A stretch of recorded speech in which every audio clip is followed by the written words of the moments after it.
పసుపు కుంకుమతో పాలు పన్నీటితో శ్రీగంధపు ధారతో పంచామృతాలతో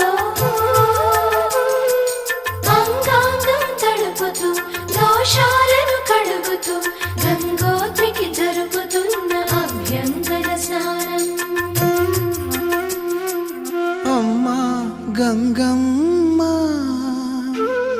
కృష్ణమ్మకు చెప్పమ్మ కష్టం కలిగించొద్దని, యమునకు చెప్పమ్మ సాయమునకు వెనకాడొద్దని, గోదారికి కావేరికి ఏటికి సెలయేటికి కురిసేటి జడివానకి దూకే జలపాతానికి నీతో బుట్టులందరికీ చెప్పమ్మ